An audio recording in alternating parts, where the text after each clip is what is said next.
Hey there, welcome to this week's episode of Tell It Like It Is Tuesdays, where I am going to address many of your questions. Well, as many as possible. If you don't know, my name is Dawna and I am a broker associate with Rise Realty, and I come every week on Tuesdays on Facebook to give you information. I try very, very hard to be accurate. I try very hard to just be blunt and honest. I do want to throw out there, I am a realtor in Central Florida, so it definitely varies from county to county and most definitely from state to state. So wherever you're located and you're watching this, make sure to check with your realtor to see if what you hear on here is accurate in that area. So let's get started. One of the most common questions I hear all the time is, how long have you been a realtor? Well, my husband and I bought and sold for ourselves for a very long time. So I always have to stop and really think about this question before I answer it, because I feel like I've been doing it forever, but actually I got my real estate license 4 years ago. See, I still have to stop and think about it, even though I knew I was gonna answer this question. And I got my broker's license a couple of years ago. So you have to be an active real estate agent for 2 years before you can take a broker's. So I got my broker's license as soon as I could, and I have sold, I know it's over 130 homes, I believe. So I've done very well. Can't complain whatsoever. I love my job, as you often hear me say. What is a short sale? So a short sale, in short, no pun intended. Actually it was. Okay, so a short sale is where a current owner of a home or property owes more on that property than what the current market value is, and they need to sell for whatever reason. They can't continue to meet their obligations with the lender, so they put it out there on the market at current market value, and then once they get a contract on it, then they take that contract to the lender and hopefully get the lender's stamp of approval on it so that they can sell it. And basically the lender is agreeing to forgive the additional amount of the loan, and if they agree to sell it for that particular price that they have it under contract. Now there is some short sales have an agreement or an approval already from the lender for the amount that they listed it for, and some do not. Short sales can take months. I've even heard of them taking years to close. So keep that in mind. If your time frame is a short time frame, you're looking for a place quickly, short sale is probably not the way that you want to go. And I just want to throw out there, there's also a lot of auction companies now.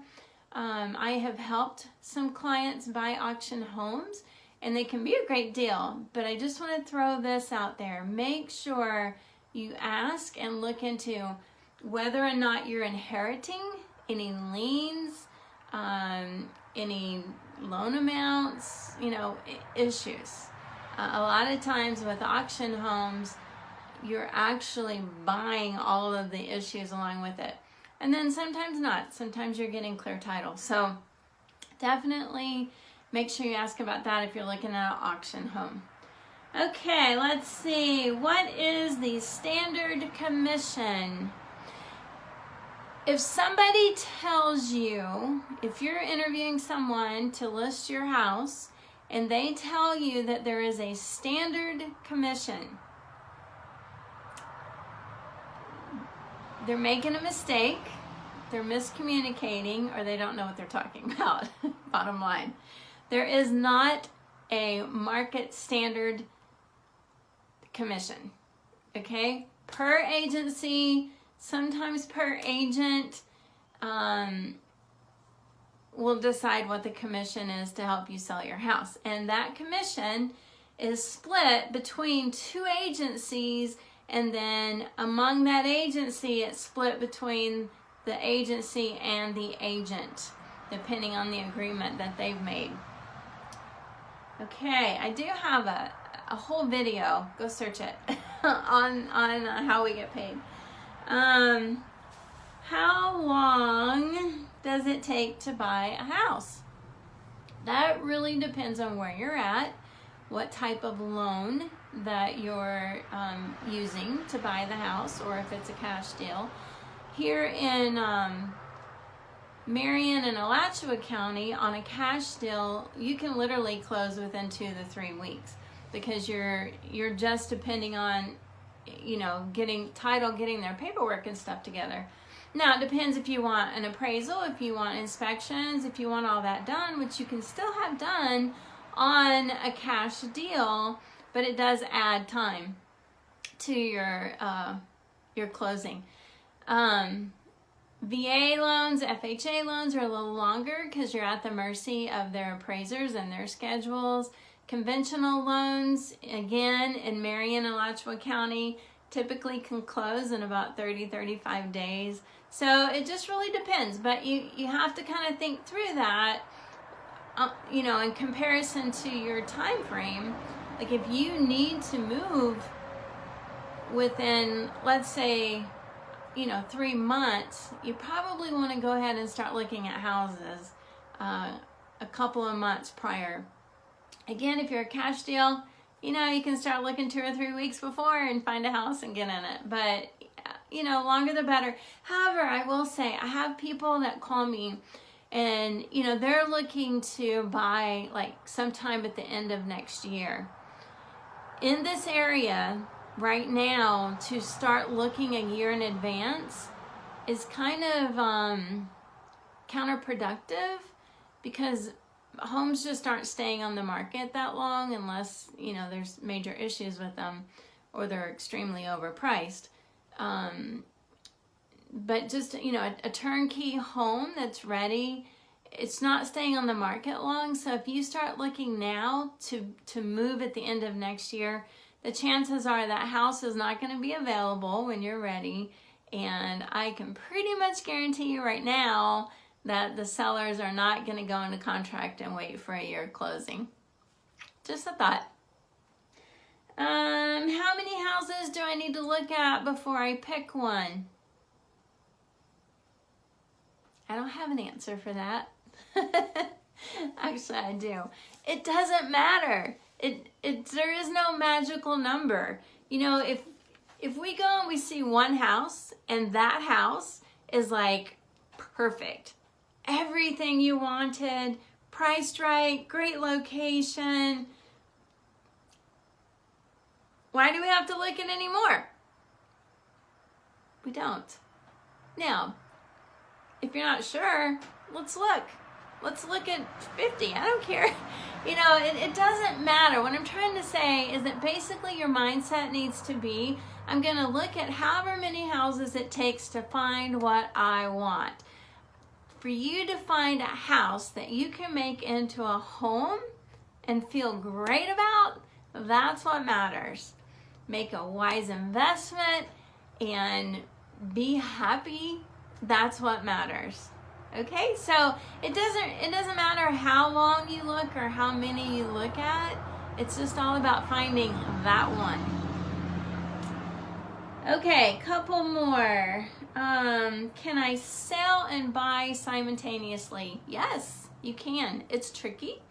I've done several where I literally helped my seller close on their existing house that morning, drive the U-Haul to the second title agency, and close on their new house in the afternoon. It's tricky, but yes, it can be done. How much out of pocket do I need to purchase a home? I do get this question a lot, especially with first-time home buyers, which, that makes sense. Again, it really depends on the type of loan that you're using. You know, there are conventional loans right now. If you qualify for this particular program, that's a 3% of the purchase price down payment. FHA currently is 3.5% of the purchase price for a down payment. And there's all kinds of loans out there. So my hesitation was, I want to make sure and say, like, a lot of times what people don't understand, like, they save the down payment, but they don't realize that there's also closing cost involved.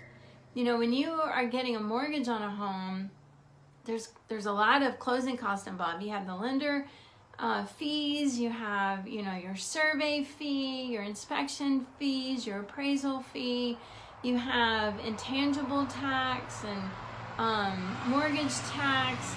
I mean, there's all kinds of different fees in there. Now, as a buyer, typically in this area, you're not paying for commission, so that's not part of your fees.